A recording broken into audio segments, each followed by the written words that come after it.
सुप्रभात। जय श्री कृष्ण।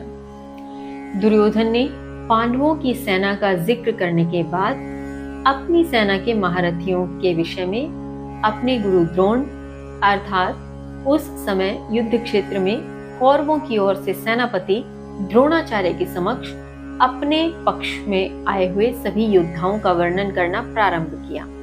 इसी वर्णन में श्लोक संख्या 9। अन्ये च बहवः शूरा मदर्थे जीविताः नानाशस्त्र प्रहरणा सर्वे युद्ध विशारदा।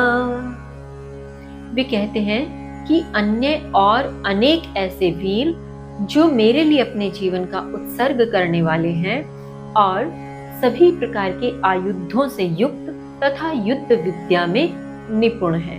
तात्पर्य यह है कि यहाँ दुर्योधन अपने पक्ष में शामिल उन योद्धाओं का जिक्र कर रहे हैं, उन योद्धाओं के विषय में बात कर रहे हैं जो दुर्योधन की ओर से युद्ध लड़ने आए हैं, अपने जीवन का उत्सर्ग दुर्योधन के लिए करने वाले हैं।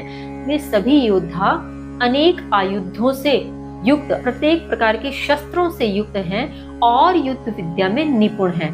ऐसे योद्धाओं के विषय में भी दुर्योधन गुरु द्रोण से बात करते हैं। वे आगे कहते हैं श्लोक संख्या 10। अपर्याप्तं तत् अस्माकं बलम भीष्माभिरक्षितं पर्याप्तं त्विद्म एतेषां बलम भीमाभिरक्षितम्।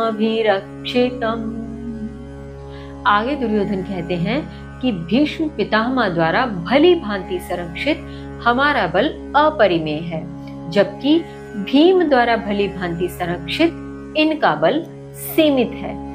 तात्पर्य यह है कि यहाँ दुर्योधन पांडवों की व अपनी सेना के योद्धाओं का नाम गिनवाने के पश्चात अब दोनों की तुलना करते हुए कह रहे हैं कि हमारी जो सेना है उसमें तो भीष्म पितामह के द्वारा जो व्यवस्था की गई है, भीष्म पितामह के द्वारा जो संरक्षित है हमारी सेना, उसके माध्यम से हमारा बल अपरिमेय है, यानी जिसकी कोई सीमा नहीं है। हमारे कौरवों के पक्ष में अपार जो है शक्ति है, अपार संरक्षण है। लेकिन वहीं भीम द्वारा संरक्षित, यानी पांडवों की सेना को उसने भीम द्वारा संरक्षित कहा और कहते हैं कि दुर्योधन कहते हैं कि भीम द्वारा संरक्षित होकर भी पांडवों की सेना का जो बल है वो सीमित है हमारे समक्ष। हमारा तो अपरिमेय है क्योंकि हमारा बल भीष्म पितामह द्वारा संरक्षित है। तो यहाँ पर दोनों सेनाओं की तुलना करते हुए दुर्योधन ने आगे क्या कहा, इस विषय पर बात करेंगे कल। तब तक के लिए जय श्री कृष्ण।